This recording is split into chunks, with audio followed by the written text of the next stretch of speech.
Pada malam hari kau seperti bangkai yang terkulai. Kalau malam tidur itu seolah tidak napa niki istilahnya, tidak punya kekuatan, turu niku, nafsu ya, semuanya berhenti, senyap ya. Sementara di siang hari kau seperti pengangguran yang malas.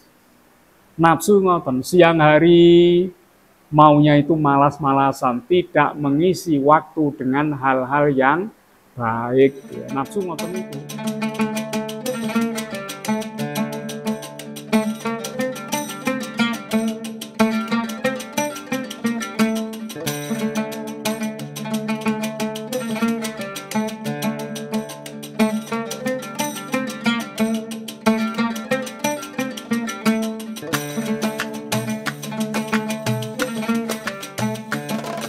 Assalamualaikum warahmatullahi wabarakatuh.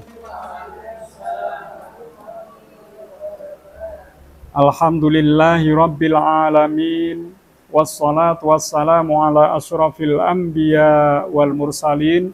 Sayyidina wa habibina wa syafi'ina wa qurrati a'yunina wa maulana Muhammadin wa ala alihi wa sahbihi ajma'in.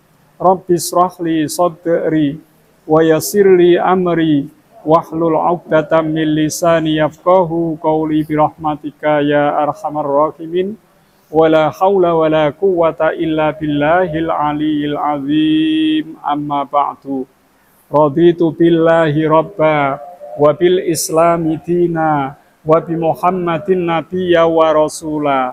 Rabbi zidni ilman nafi'a warzuqni fahma waj'alni minat tawwabina waj'alni minal mutatahhirin waj'alni min ibadikas sholihin. Amin ya rabbal alamin. Para jamaah nembe mawon bakda liburan, beberapa kali kita libur ngajinya nggih. Monggo menika dipun terasake, kita lanjutkan kitab Minhajul Abidin Imam Al-Ghazali. Menika bab enggal tahap kelima, pendorong-pendorong ibadah. Kalau sebelumnya adalah rintangan-rintangan ya, yang dapat menghalangi ibadah kita, telah diterangkan banyak hal tentang rintangan-rintangan. Sampailah sekarang yang kelima, pendorong-pendorong ibadah. Ini nanti akan berisi tentang hal-hal yang dapat memotivasi kita untuk beribadah secara istiqomah. Jadi beda dengan bab yang lalu. Kalau yang lalu rintangan-rintangan, hal-hal yang menghalangi, yang mengganggu ibadah kita, sekarang yang mendorong, yang memotivasi ibadah. Wahai saudaraku, jika sudah terbentang jalan lurus ibadah di depanmu, perjalanan menjadi terasa mudah, rintangan terangkat, halangan dan godaan pun disingkirkan.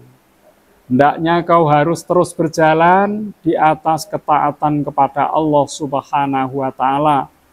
Tidak mungkin kau menemukan jalan lurus kecuali dengan membangkitkan perasaan takut atau khauf dan roja atau berharap, serta senantiasa memenuhi hak-hak keduanya sesuai dengan batasannya. Jadi kalau kemarin-kemarin yang kita pelajari adalah rintangan-rintangan dalam ibadah, ya, yang sekarang ini pendorong ibadah, supaya ibadah kita bisa lurus di jalan yang benar, supaya ibadah kita ini bisa terus-menerus secara istiqomah. Ada dua hal yang penting untuk diperhatikan. Yang pertama adalah al-khauf, rasa takut.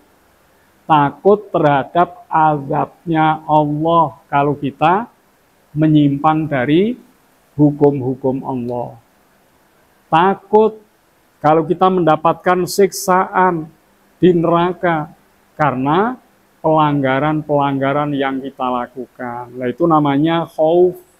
Satu sisi lagi, roja, berharap, ya, berharap kita mendapatkan ridho dari Allah dengan ibadah kita, berharap kita mendapatkan surga Allah dengan ibadah kita, berharap kita mendapatkan ketentraman, kedamaian dengan ibadah yang kita lakukan. Dua hal ini tidak boleh ditinggal bagi orang-orang yang menempuh jalan menuju kepada Allah. Ada khauf, ada roja. Ibaratnya dulu pernah disampaikan, khauf dan roja ibarat dua sayap bagi burung. Kalau burung hanya memiliki satu sayap, tidak akan bisa terbang, akan putar-putar, ya. Baik sayap kanan kiri hanya satu akan berputar, nggak bisa terangkat, nggak bisa melaju ke depan. Makanya kita ini membawa dua hal dalam beribadah kepada Allah. Ada khauf, ada roja. Sayap kanan, sayap kiri. Ya.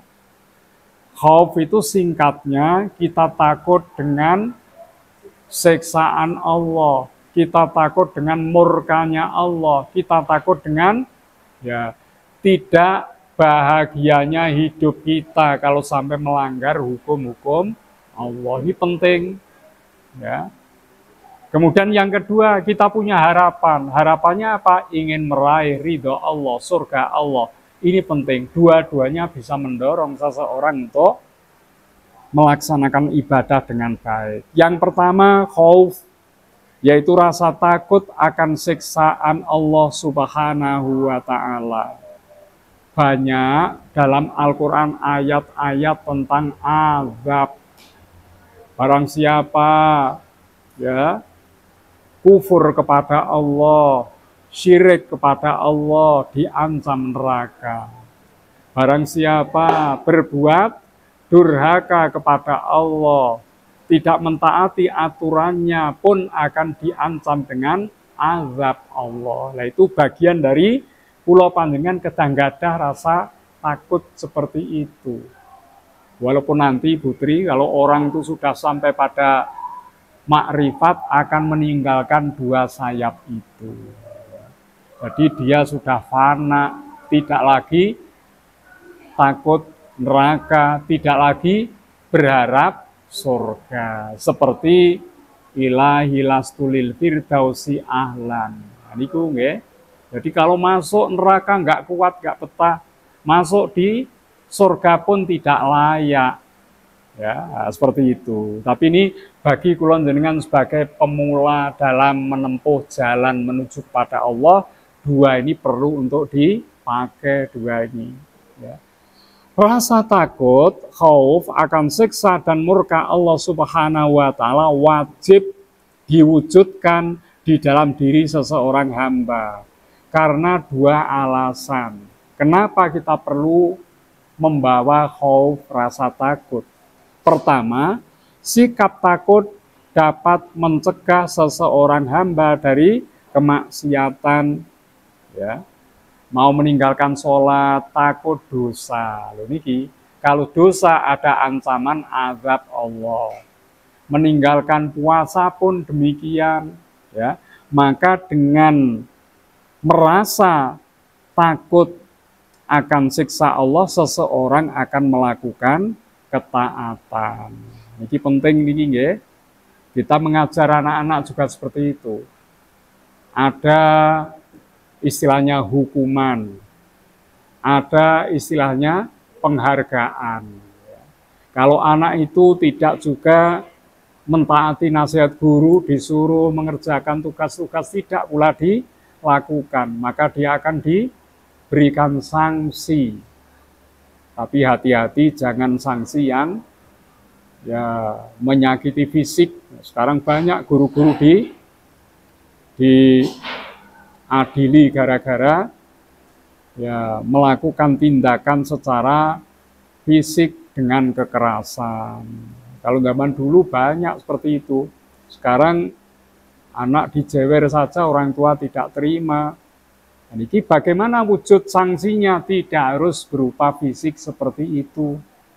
Dijemur di terik matahari, ya, disuruh mungkin bersih-bersih kamar mandi dan seterusnya. Lah ini tidak seperti itu, ya. Sanksi barangkali, ya, dia ditunggu oleh gurunya untuk menyelesaikan tugasnya di sekolah meskipun teman-temannya sudah pulang. Nah, itu sanksi bermacam-macam. Sanksinya mungkin diberikan tugas lain yang sekiranya dia mampu melakukannya dengan, ya, lebih ringan daripada tugas pertama yang barangkali berat. Dan ini bukan apa-apa. Itu untuk memacu anak terus mau belajar, bersaing dengan teman, perlu seperti itu. Ya. Yang kedua tadi penghargaan. Kalau ada di kelas itu anak yang baik, taat dengan tugas-tugas yang disampaikan pun, pasti kulon jenengan yang memberi penghargaan. Akan diberilah nilai yang baik. Dipujilah dengan kedisiplinannya. Niku sami ugi kalih khauf dan roja, ya.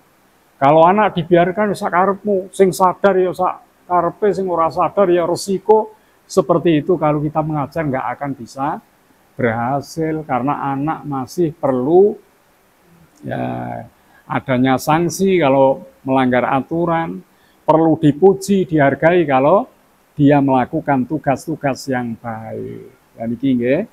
Jadi dua ini perlu dilakukan. Alasannya yang pertama karena dengan, ya, takut kepada azab Allah, siksaannya, seseorang akan melakukan ketaatan. Ya. Maka ini ada sebuah syair, ya. Budak itu harus dipukul dengan tongkat. Maksudnya rata-rata budak itu kan ilmu pemahamannya rendah. Kalau ditunggu kesadarannya, dia nggak akan mau bekerja, ya. Maka perlu dipukul barangkali zaman dulu, ya, budak, ya, untuk membangkitkan semangatnya bekerja, ya. Sama dengan sapi yang dipekerjakan di ladang sawah, ya.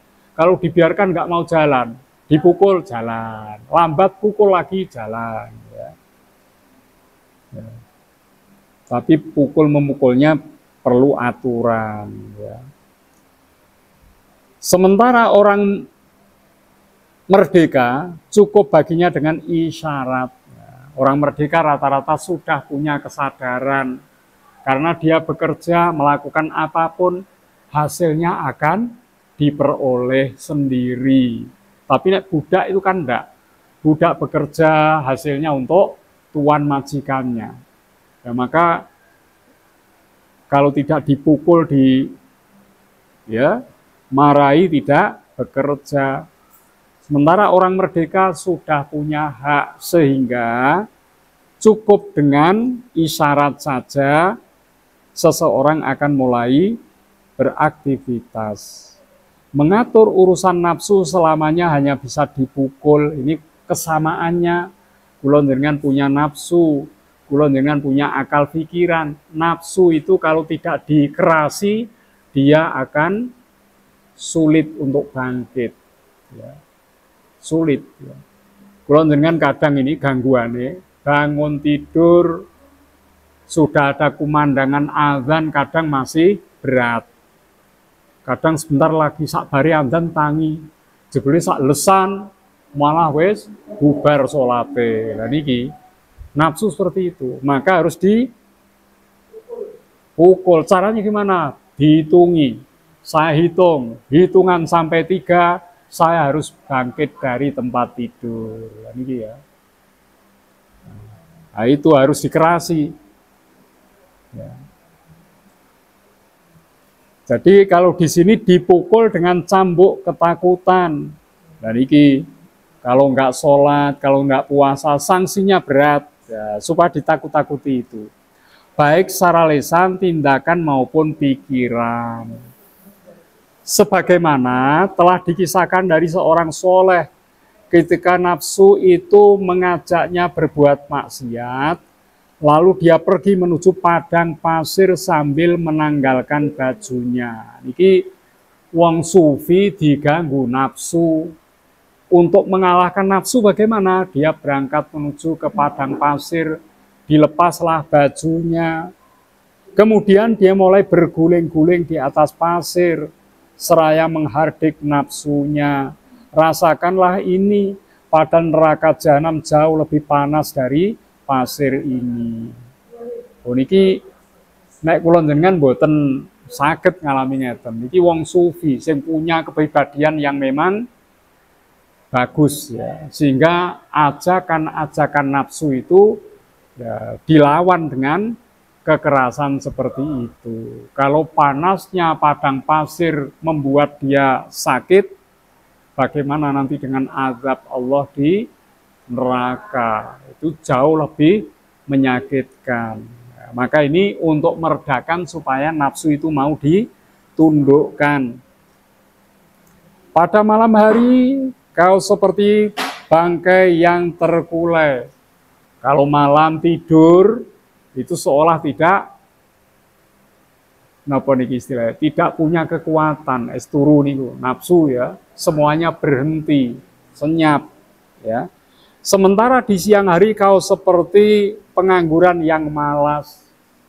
Nafsu ngoten, siang hari maunya itu malas-malasan, tidak mengisi waktu dengan hal-hal yang baik. Ya, nafsu ngoten niku.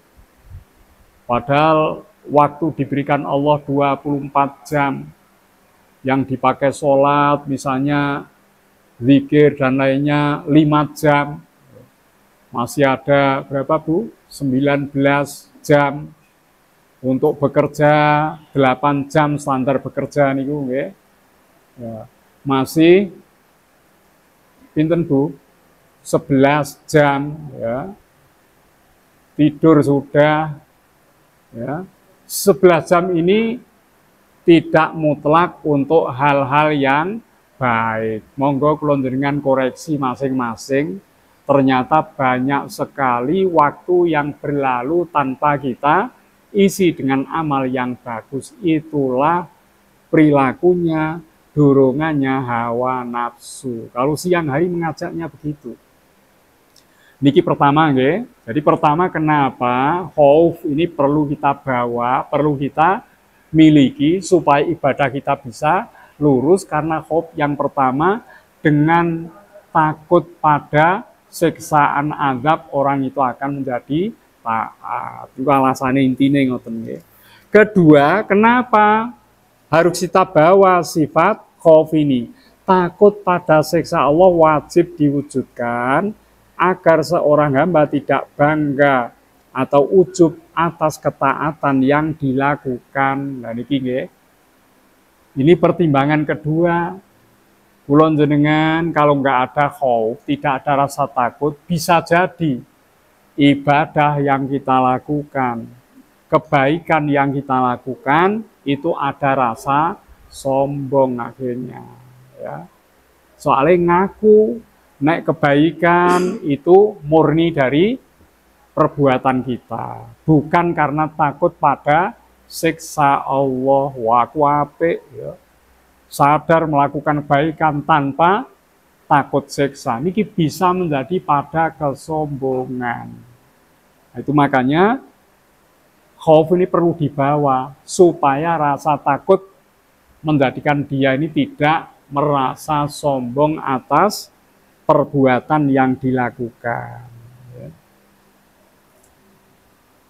Makanya banyak sekali para ahli tasawuf ya nanti mencela dirinya ya, karena kalau dia merasa sempurna dengan amal-amalnya itu akan menjadi bahaya bagi amalnya itu sendiri ya. Jadi diantaranya Rasulullah pernah menyampaikan, walaupun ini hadisnya dhaif ya, seandainya aku dan Isa disiksa lantaran dua kemaksiatan yang kami lakukan, niscaya kami akan disiksa dengan siksaan yang sangat pedih. Nabi Muhammad siksane luwih gede ya, timbang Nabi Isa yang belum pernah ditimpakan kepada seorang pun di dunia ini. Ya, niki maksudnya Nabi Muhammad walaupun sebagai utusan Allah asroful anbiya wal mursalin tidak merasa bangga dengan kedudukannya. Andai kata Isa dengan beliau ini punya salah, Rasulullah masih merasa siksanya lebih berat untuk dirinya. Ini kan corone adab mawon. Tidak mungkin Rasulullah melakukan perbuatan dosa sampai disiksa. Karena Rasulullah itu dalam bimbingan Allah, meskipun dosa tidak menjadi besar, dosanya kecil, dan itu sudah dihapus, dijaga oleh Allah. Mula Nabi Muhammad nggak ada sifat nopo maksum. Nek nabi-nabi lainnya mahfud dan reksa, maksum nggih direksa tapi lebih besar penjagaan itu. Maka Rasulullah tidak mungkin melakukan dosa. Ini hanya sekedar contoh bahwa Rasul jikalau berdosa, dia merasa siksaannya lebih berat. Niku nggih. Diceritakan dari Hasan Al-Basri bahwa dia pernah berkata, tidaklah aman seorang pun dari kita yang jika kita berbuat dosa. Tertutuplah pintu ampunan untuk selainnya orang yang tidak berbuat dosa. Jadi nek Hasan Al-Basri melakukan dosa seolah-olah dia itu telah berbuat banyak kerugian bagi banyak orang. Tapi orang lain yang enggak ikut berbuat dosa aman dari ampunan. Istilahnya dia tidak perlu untuk bertaubat. Ini juga ungkapan merendahkan diri. Betapapun seorang sufi ini merasa dia kalau berbuat salah itu bisa saja merugikan banyak orang. Abdullah bin Mubarak juga pernah mencela jiwanya sendiri dengan mengatakan, kau berbicara seperti perkataan para ahli zuhud. Nah, niki nek dekne selagi ceramah niki ngandani awake dhewe kaya bener-bener dhewe ahli zuhud tidak ingin dunia nek ceramah ya, tetapi beramal seperti amalannya orang-orang munafik. Ya, tapi amalmu sebetulnya itu belum seberapa. Tidak sebesar nasihatmu kepada orang lain. Niku istilahnya para ahli sufi ini menyadari akan kekurangannya. Niku supaya napa? Mboten duwe rasa ujub kepada amal ibadahnya. Ngoten niku. Sementara kau sangat ingin masuk surga, lah ini masih dikomentari dirinya sendiri. Jauh, sungguh sangat jauh. Sesungguhnya surga itu diperuntukkan bagi kaum yang lain. Mereka memiliki amal-amal yang tidak sama dengan amalmu. Seolah-olah dia merendahkan dirinya dengan amal-amal yang dilakukannya dan orang lain yang akan mendapatkan kemuliaan menurut dirinya. Jadi seperti ini banyak dari golongan para sufi yang bertujuan untuk menjauhkan amalnya dari rasa riya, ujub, sum'ah, sombong. Ngoten niku. Makanya kaum sufi ini ada yang hidupnya istilahnya walaupun punya banyak uang tidak menampakkan pakaian, pola hidup yang berlebihan, bahkan dengan kesederhanaan. Dan iki sing angel dicontoh. Wong sakniki wong sing sederhana aja penampilannya kudu wah kok nggih. Apa meneh sing duwe. Mula teng TV ini kan nama namine Bu. Banyak orang-orang kaya memamerkan pakaian perhiasannya.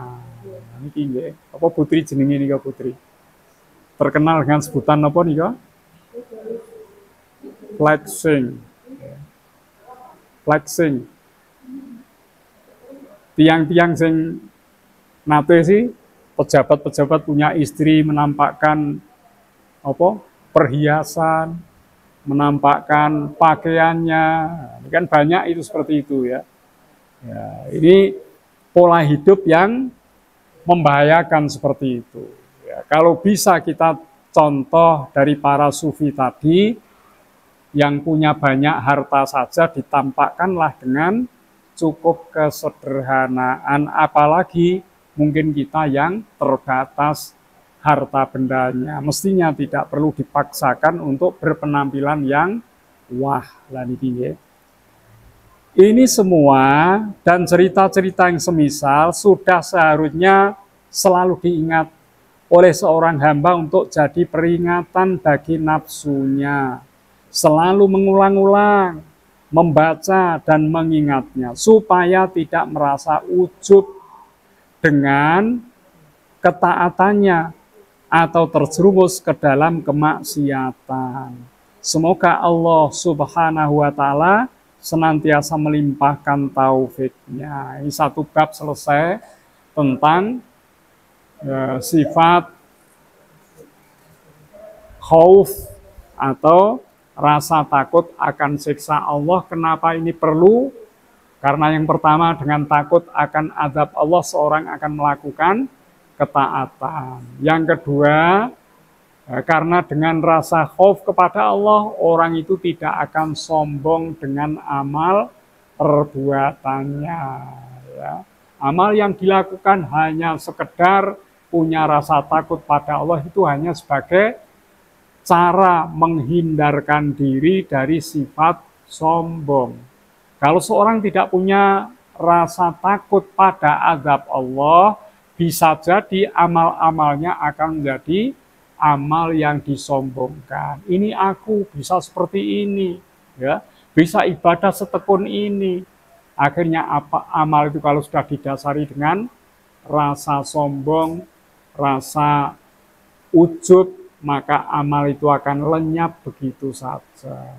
Dan meskipun sifat khauf, ya. Sambil istirahat, ini pun absen apa dereng Bunis? Oh, manual. Oh, perawatan. Nggih. Berarti mungkin mriko nggih. Mungkin mriko nggih. Nggih, kali istirahat, kali sejenak dipahami, kalau ada yang kurang jelas bisa ditanyakan atau selingan pertanyaan lain monggo. Kersane kula yo istirahat. Monggo.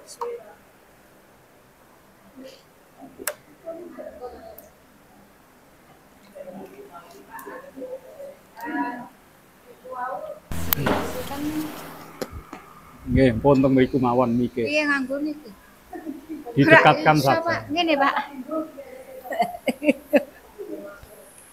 Tadi Kanjeng Nabi itu kan maksum nggih, Pak. Maksum. Dilindungi nggih, dijaga nggih.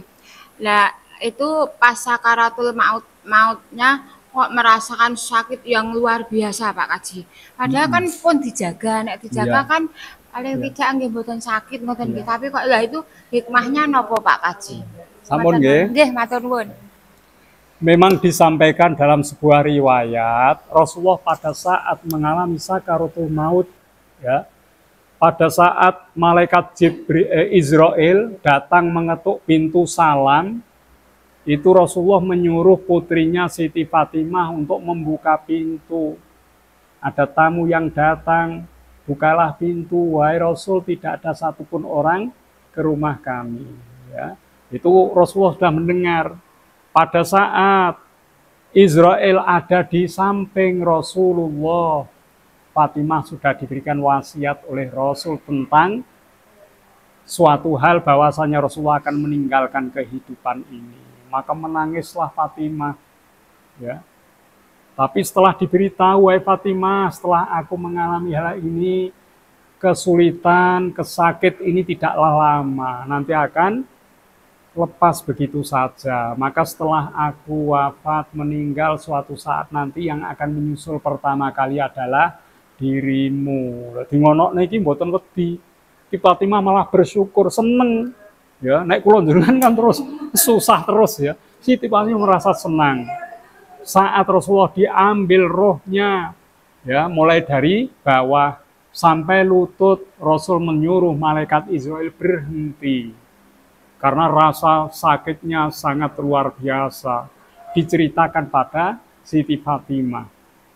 Ya, sampai kemudian ke tenggorokan, ini pun rasa sakit luar biasa. Sehingga diajarkanlah doa tentang kemudahan sakaratul maut. Walaupun di maus nggih, Allahumma hawwin alaina fi sakaratil maut. Nah, Rasulullah mengalami semacam ini padahal sudah maksum orang di dosa kok yo Nabi kok semacam ini merasakannya. Bahkan malaikat Jibril mboten tega. Mersani Rasulullah sedang diambil rohnya. Malaikat Jibril nggak tega karena penderitaan itu.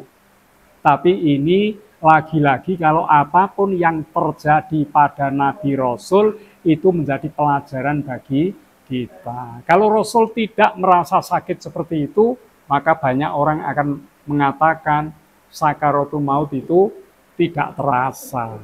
Dan ini, maka hikmahnya ini untuk memberitahu kepada umat manusia bahwa sakaratul maut itu sakit yang tiada taranya, seperti orang hidup di bacok pedang sampai 300 kali, kata Rasul. Seperti orang hidup yang kulitnya di lotoki, kelupas semuanya.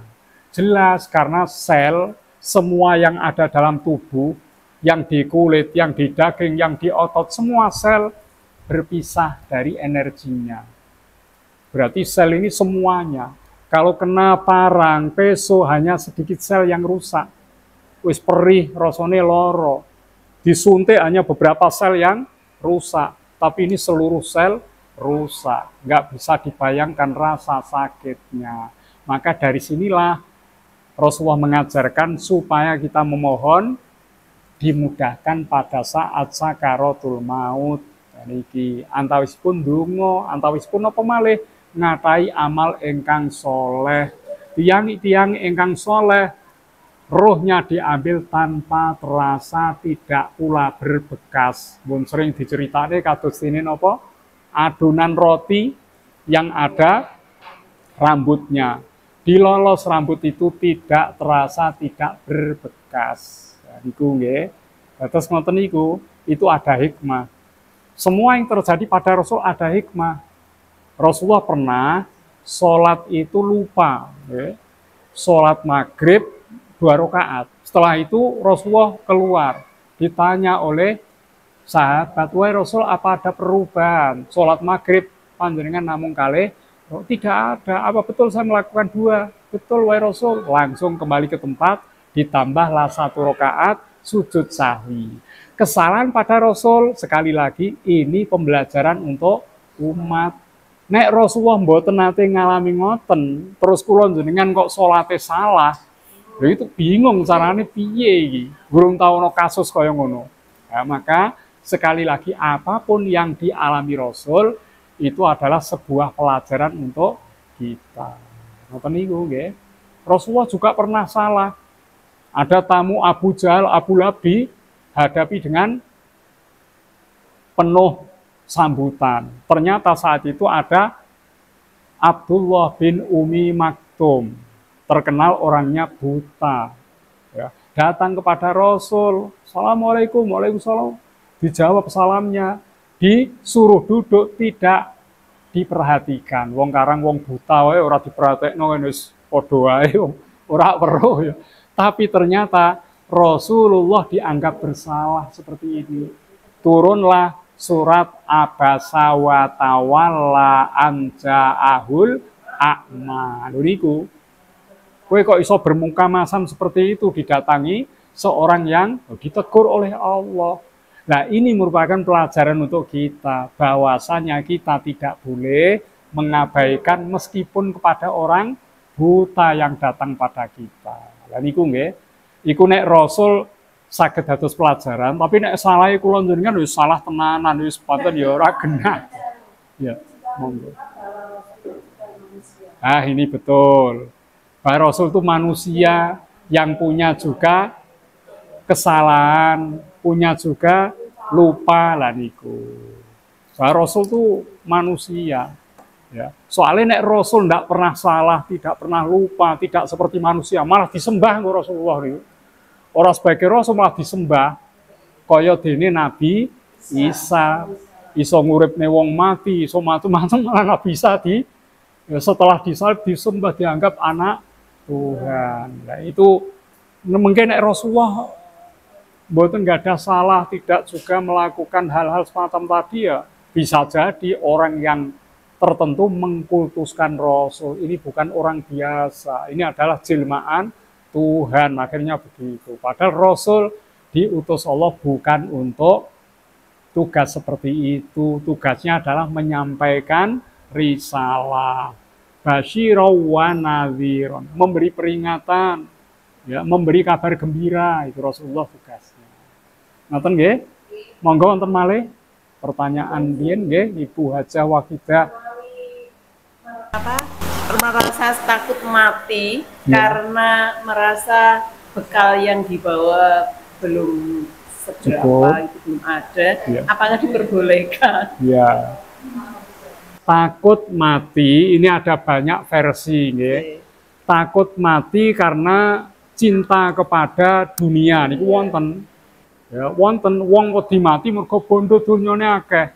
Nek tak tinggal mati mengke ya sapa sing ngrumat lah wonten sing ngoten niku. Iki sing mboten sae.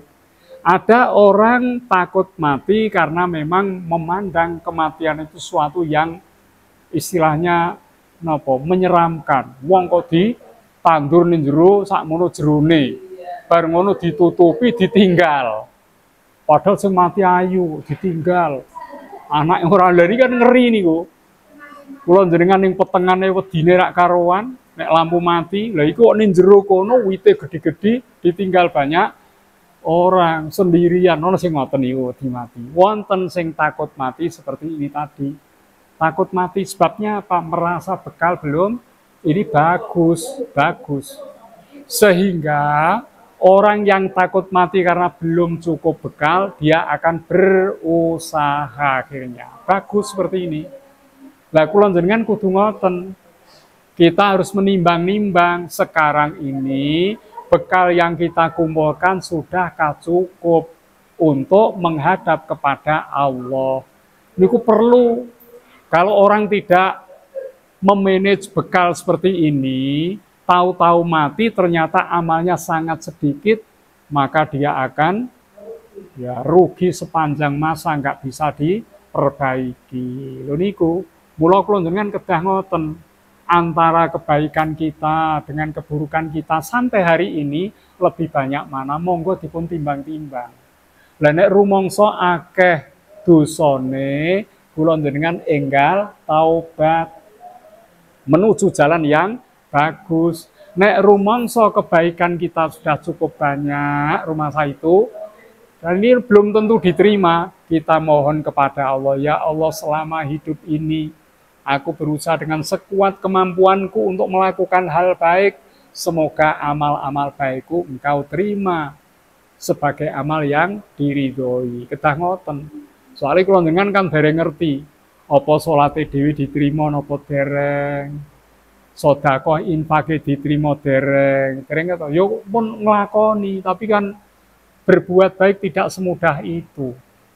Harus nika nek langit sampai 7 nika, malaikat hafadzah nika, kula jenengan ora duwe sifat riya, ora duwe sifat sum'ah, ngoten-ngoten nika berat. Amal baik diterima itu syaratnya tidak mudah. Lah mula niku. Ya, tapi cara yang pasif tadi, dosane yang dijaluk ning ngapura terus kan akhirnya akan lebih berat kebaikan. Walaupun kebaikan kula jenengan tidak banyak. Soalnya dosane wis dikurangi yo. Misalnya dosane iki 75%. Kebaikan hanya 25 misalnya. Tapi kula jenengan njaluk ngapura terus 75, kalong karek 50, kalong 40, kalong kayak 10% ini kan pasti kalau 10 ini dihargai 90. Nek kene 10 kan 90 kebaikan akan meningkat nilai kebaikan itu. Mula niki kula jenengan kudu segera ya, bertaubat tuh segera karena kematian itu terkadang tidak disangka-sangka ya. Ajilu bitaubati qoblal maut. Bersegeralah untuk taubat kepada Allah sebelum kematian tiba. Nah, niku nggih, dados niku saya termasuk nggak ada niku. Tapi kadang-kadang kita sulit untuk meyakinkan diri kita sendiri bahwa orang-orang yang baik kematiannya itu tidaklah mengalami kesengsaraan ku ya angel. Oh nyatane di belet panah sak mono jerone kok. Nyatane ditinggal akeh nek ndalu terus ana udan sisan iki terus ning kono piye bayangke ya. Nggone sempite rak karuan, jerit-jerit ora ono sing krungu. Nah, kadang-kadang kula jenengan masih terbawa ini. Bahwasanya orang-orang seperti kula jenengan wong sing soleh ngeten solihah niku kematian kita di ya papak oleh para malaikat. Ya niku roh kita akan dibawa dikawal untuk ditempatkan di tempat yang ya mulia. Terus mboten ngalami ngoten nika. Mulane berkali-kali kula ngelingke dungane nyolati jenazah nek lengkap niku kan wonten ngeten. Allahumma bdilhu daron khairon min darihi. Ya Allah, gantikanlah tempat tinggal orang ini, jenazah ini lebih bagus daripada rumahnya di dunia. Berarti di sana ada tempat tinggal yang indah, yang mewah, boten tenggene tempat yang sempit. Ya. Wa ahlan khairon min ahlihi. Ya Allah, berikanlah dia keluarga yang baik dari keluarga di dunia. Berarti ning kono no koncone. Nah niki nggih, niku hadis lho ya. Ya. Nah niku dados kula jenengan menawi ahli nglampahi kesaenan amal soleh niku kita harus yakin kematian semoga tidaklah menyakitkan. Kematian akan berada di tempat yang lebih membahagiakan, punya tempat tinggal yang ya mewah, teman-teman yang ramah dan baik. Sing jelas wis ora nyambut gawe, ora mikir gawean. Terus kula njenengan saya urip iki kan bisa butuh dipikir ya. Untuk anak, untuk putune kanggo apa munggah pangkat, duite sik kurang terus lho ya.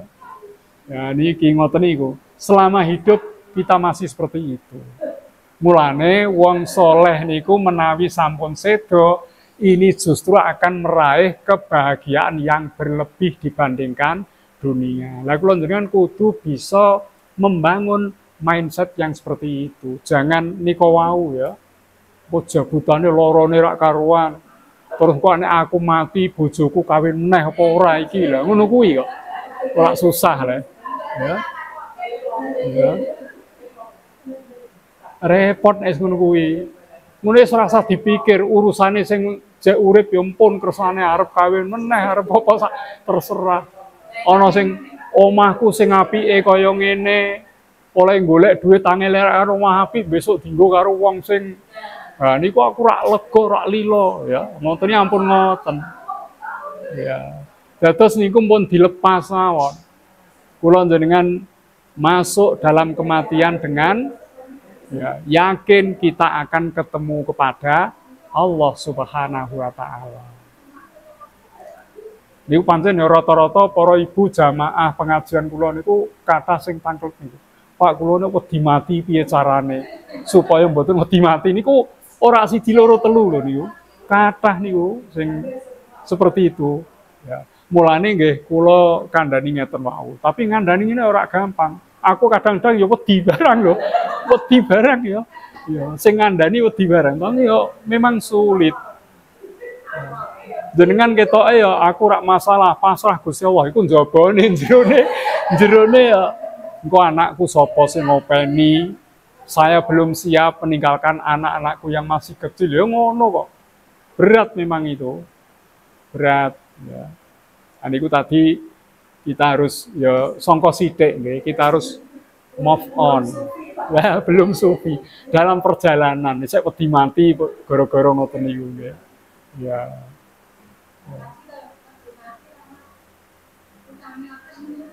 Iku jenenge frustasi nek ngono kuwi. ora gelem ngadepi realita. Padahal utang ya frustasi putus asa. Mergo utang ya karepe dhek dhewe kok.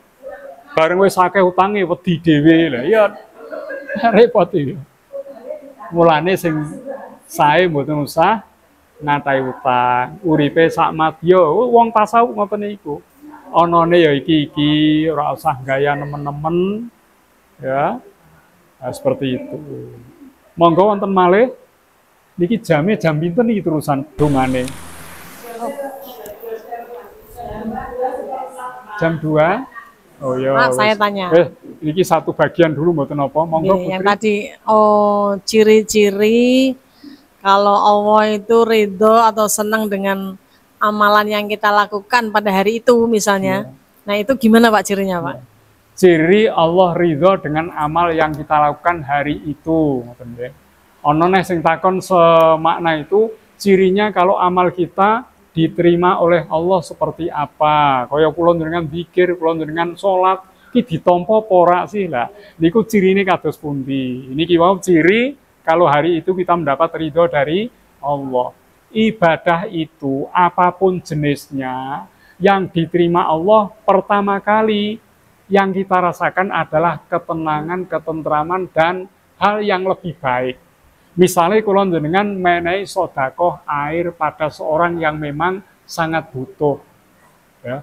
Kita memberi, dia menerima dengan senang hati, nek kula njenengan ikhlas, kalau kula njenengan langsung rasa ya seneng. Lah itulah pertanda amal kita diterima. Kula njenengan iso nulung wonge bener-bener bersyukur dengan bantuan kita. Kula njenengan ya rasa seneng. Alhamdulillah bantuanku benar-benar membuat dia tertolong. Rasa nyes langsung niku lah itu pertanda amal kita diterima. Salate kula njenengan bar salat rumangsa dekat dengan Allah, segenap banyak beban mulai dirasa berkurang. Kita semakin ya nyaman hidupnya, tenang hidupnya, pertanda salat itu diterima. Hari ini kita mendapat ridho Allah apa enggak? Nek kula njenengan ayem tentrem manahipun, jenjem awake seneng tenang ya, tidak kegoda nafsu harta macam-macam, hari itu pertanda disitulah keridhaan Allah sedang kita dapatkan. Tapi nek kula njenengan bisa mikir sampai ora rumangsa syukur dengan nikmate Gusti Allah, itu belum kita dapatkan keridhaan Allah meskipun kita tidak melakukan perbuatan dosa. Dosa dengan ridho kan lain. Jadi nek kula njenengan seneng dina iku ya, tidak tergoda oleh hawa nafsu, tidak terbelenggu oleh harta benda. Pokoknya dengan apapun kita napa niku istilahnya terima dengan lapang hati. Ono tugas ada anak yang misalnya beler kaya apa, nakal kaya apa, tidak sampai membebani kita. Tetap kita siap untuk membimbingnya. Kita siap melakukan tugas-tugas dengan enjoy lah, pertanda keridhaan Allah sedang ada pada diri kita. Mulane nek ngoten niku kudu syukur. Kudu syukur niku. Lah ridho Allah itu bisa kita upayakan. Ya. Jadi jauhi perbuatan-perbuatan dosa dan banyak-banyaklah zikir kepada Allah. Soalnya nek kula dengan zikir Gusti Allah langsung ingat kepada kita. Ya. Mulane Abu Nawas nate diberi pertanyaan berat karena banyak orang nggak bisa jawab. Sekarang ini Allah lagi apa? Itu menteri-menteri nggak bisa jawab. Ya. Akhirnya Abu Nawas dipanggil di Baghdad. Ya.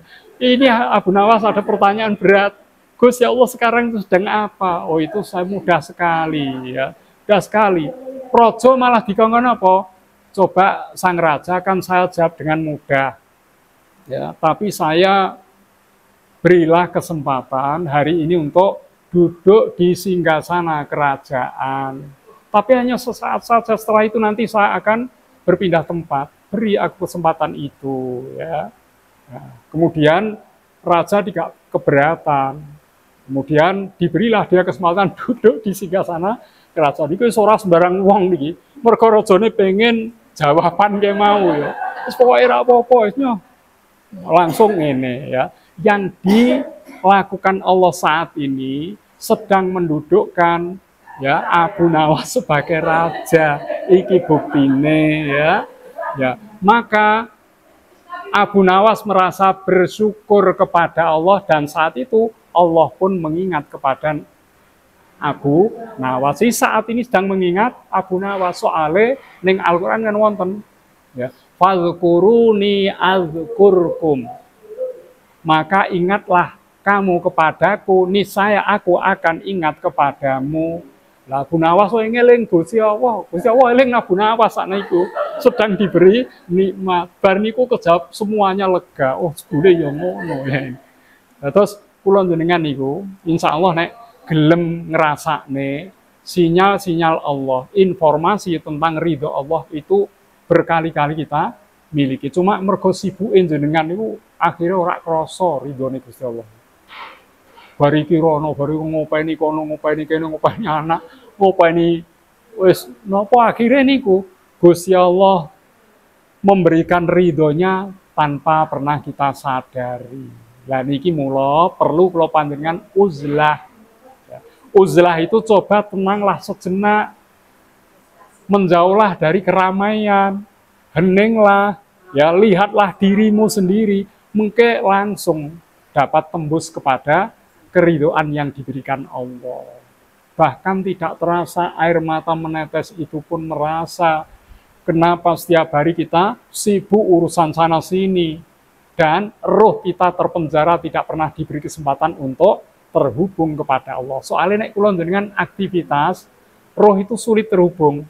Tapi nek kula jenengan tenang, kula panjenengan ingat Allah, itu roh akan mudah terhubung kepada Allah.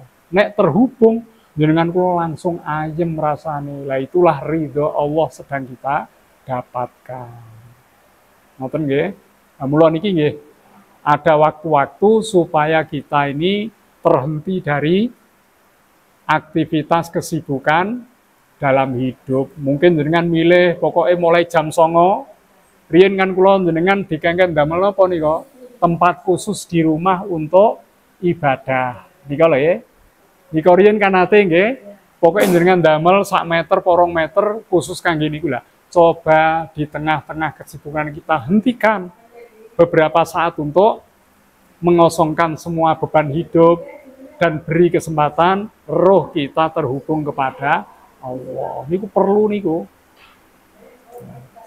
Dalam ya seperti itu. Cuma nek meditasi kan wong kono sing nglakon. Dalem Bu? Ya boleh. Lah itu intinya zikire niku.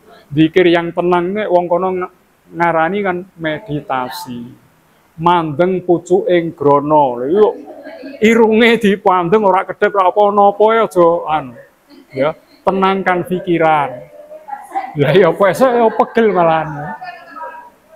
Atur nafas, nafasnya diatur butuh meditasi itu, tidak sembarangan. Ya, keluar nafas, keluarkanlah hal-hal buruk dari dalam tubuh kita. Masuk nafas, masukkanlah hal-hal baik dalam diri kita. Ketenangan, kesehatan, ketentraman masuk, ya. Rasa iri, benci, keluar. Nah, itu mengikuti nafas. Nek pun beberapa kali hidup terasa tenang, seolah kita lenyap dari keberadaan. Niku tenang niku. Niku nek wong India wis gaweane ngoten niku. Napa Bu? Semedi niku wau nggih gaweane. Olah batin ya niki ya. Lah kula jenengan nggih sekali waktu cobalah hentikan dari kesibukan. Mengke muncul nasihat dari diri kita. Kula jenengan dinasihati awake dhewe. Ya, jebule wis umur semene kok jek kaya ngene keadaane. Selama tahun-tahun ini ngendi wae nanti akan sadar itu. Bisa nangis sendiri. Nek wis sadar ngono, insya Allah kita akan ya meningkat, ya kualitas hidup kita meningkat. Monggo wonten malih pertanyaan sanesipun. Berdebar, empun no dereng.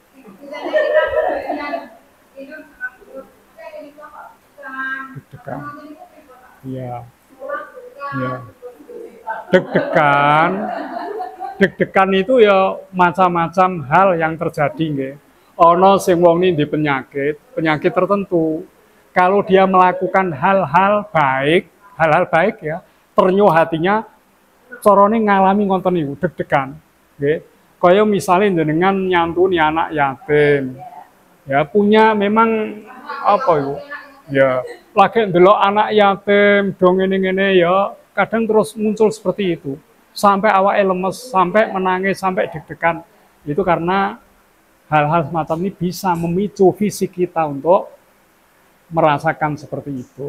Karena memang batin seseorang itu memiliki kepekaan yang berbeda. Beda-beda. Saged ugi jenengan cuma melihat video seseorang menolong orang lain, ya neng Jepang kan sering video itu beredar ya, menolong orang malah diwanai duit akeh, padahal itu tidak saudara kerabat yang tidak kenal, dan dia lakukan hanya demi kemanusiaan. Kula jenengan delok ngono kadang-kadang ikut menangis. Ya, nonton iku. Ya. Delok film India nggih.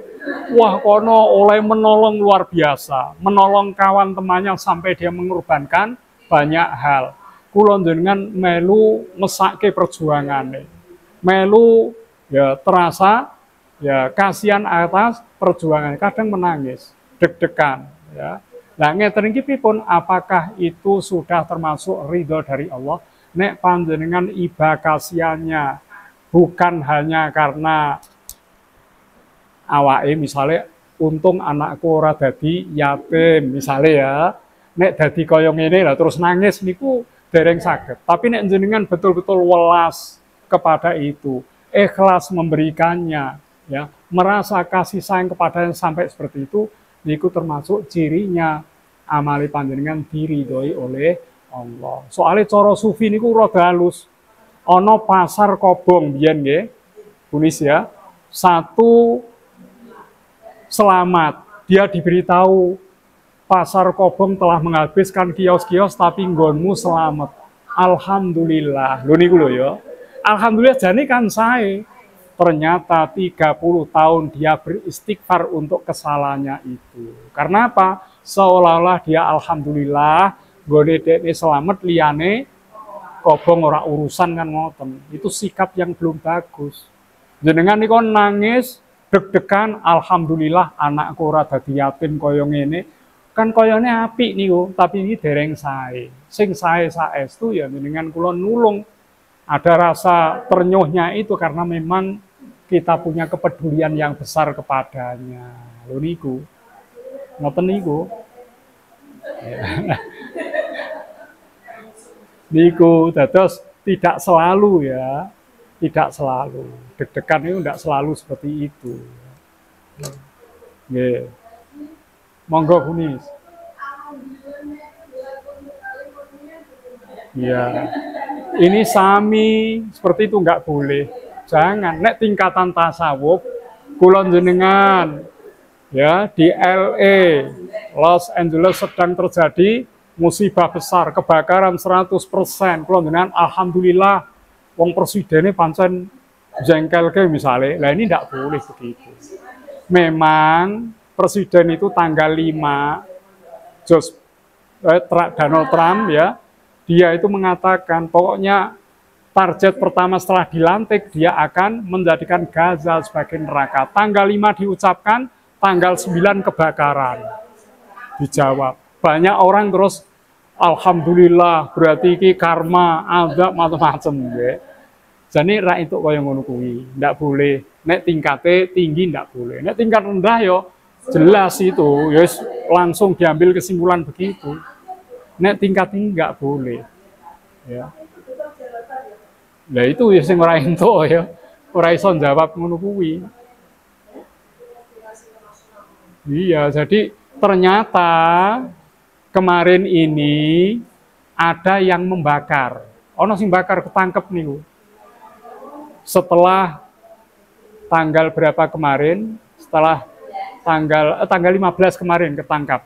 Yang membakar ulang maksudnya daerah yang tidak terkena api dia bakar. Itu akhirnya ketangkap. Akhirnya setelah ditangkap kebakar juga mati kemarin tanggal 15 orang ini.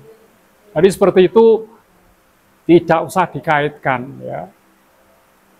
Tidak usah dikaitkan karena belum tentu hal itu memang sebagai akibat ya. Sebagai akibat bisa jadi itu memang masalah tersendiri. Ngoten niku. Ya.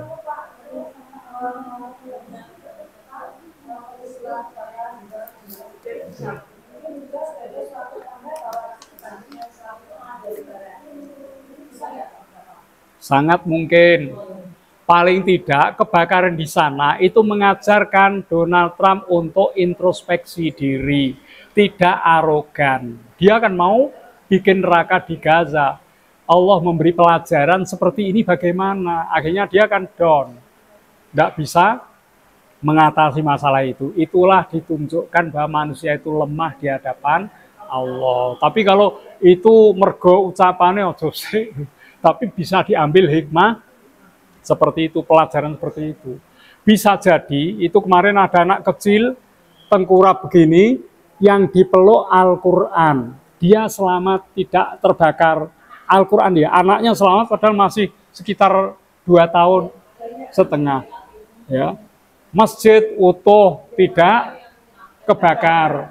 Akhirnya yang nolong, tim kebakaran yang menolong itu, tim SAR-nya langsung menjadi mu'alaf. Ya. Yang nolong anak ini, karena dia itu pegang Al-Quran kok masih hidup, sekitaran sudah api besar. Dia langsung yang nolong itu mu'alaf. Nek wong kono gampang-gampang ngono. Nek wong kene didudone ngono kon mu'alaf wangel ya.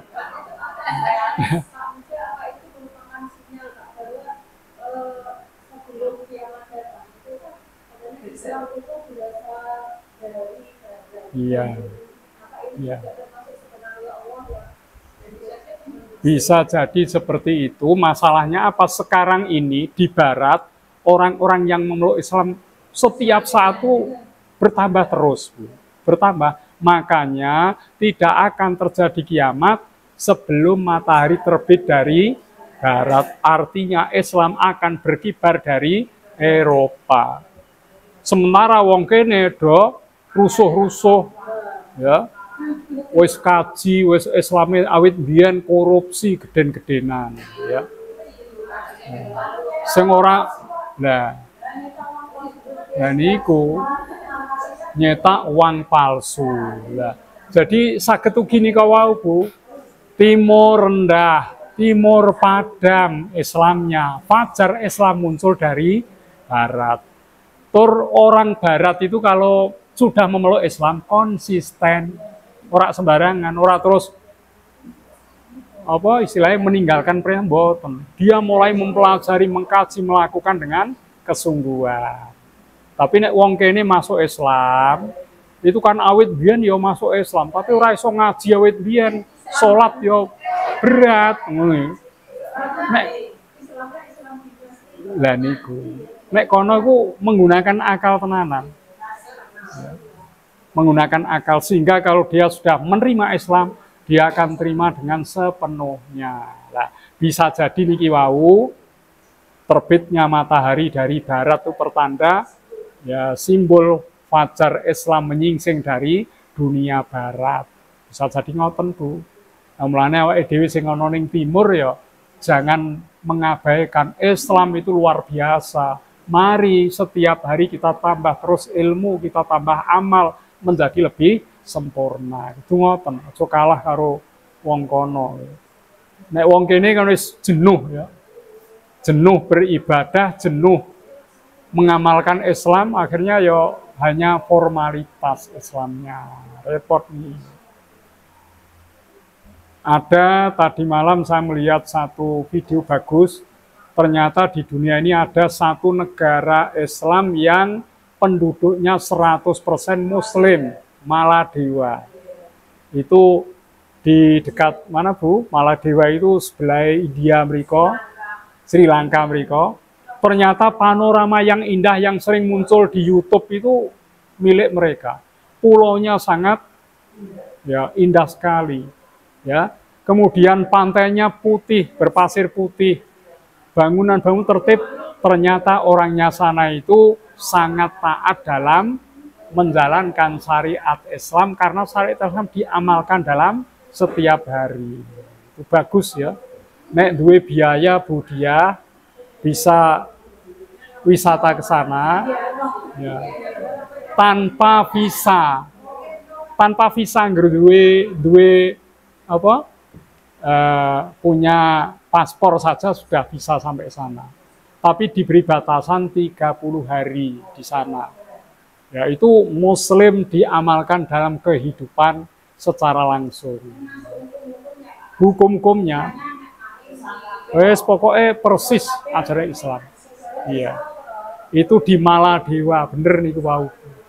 Mengke jenengan padosi Maladewa. Dereng saged ngoten.